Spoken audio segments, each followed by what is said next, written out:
flu is on the move. The virus has arrived in yet another province. They're concerned about any health problem that's on the mainland.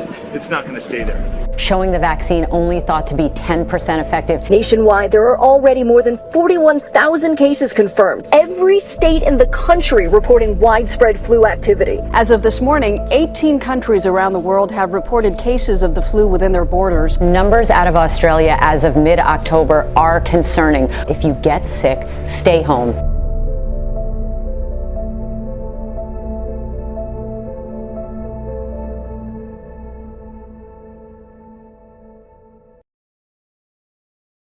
Kill the Farm Boy by Delilah S. Dawson and Kevin Hearne.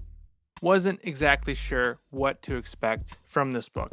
Delilah S. Dawson, I think the last thing I read by her was the Star Wars book, Phasma, and Kevin Hearne. I'm a huge fan of his Iron Druid series, but not a fan of his Plague of Giants book. Now, the funny thing is about the Iron Druid, I feel like Kevin Hearne really set the bar high with that series. It had just the right mix of plot with a little bit of comedy. Oberon, loved the characters, couldn't get enough of that series, and then it ended. And then he's obviously on other things. Delilah S. Dawson, she did like I said, that Phasma one, and I liked it, but when it was over, it wasn't like I wanted more. Like, she could write like 10 more Phasma books. Like, when that one was done, it was good. Then I go see the movie. Great. So, Kill the Farm Boy, I was going into it a little bit skeptical. On Audible, it's narrated by Luke Daniels, who always does a good job. I have so many books narrated by him. What I would compare this one to would be that Magic series by Scott Meyer. It feels very similar to me. Real witty, colorful characters, kind of quirky characters. And don't get me wrong, I liked the book, but there was something kind of missing to me. I think the reviews are at about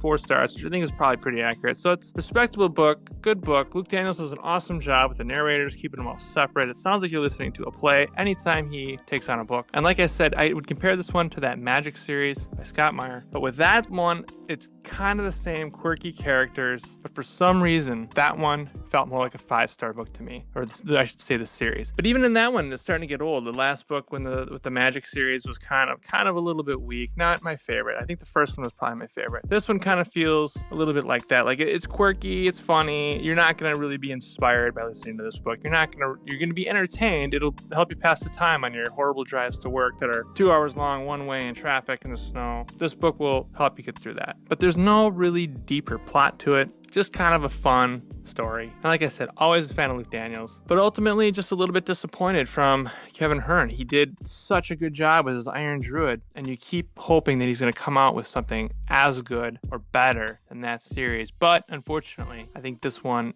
better than Plague of Giants for sure. I don't know if that is because of Delilah S. Dawson's input, but when this one was over, I was kind of almost like, I wasn't really wanting more. It was a good book, liked the book, finished the book, but then I moved on. Not like I really dwelled on it. I don't know that that's what they were really going for with this book as far as like, oh, we're going to sell 1 million copies, this is going to be great. But it held my attention. But I expected just a little bit more from Kevin Hearne. Now, I don't know if this was like a no-name author, if I'd feel the same way. Maybe that's a plague that's going to follow around Kevin Hearne from now on. Any book he does, they're always going to be comparing it to the Iron Druid Chronicles. But hey, that's just me. Let me know what you guys think. If you felt the same way, maybe I'm just being a little bit too hard on it. I mean, like I said, good book, entertaining, worth a credit on Audible, but probably wouldn't get any more in the series. Let me know what you think in the comments below, and we'll talk to you next time.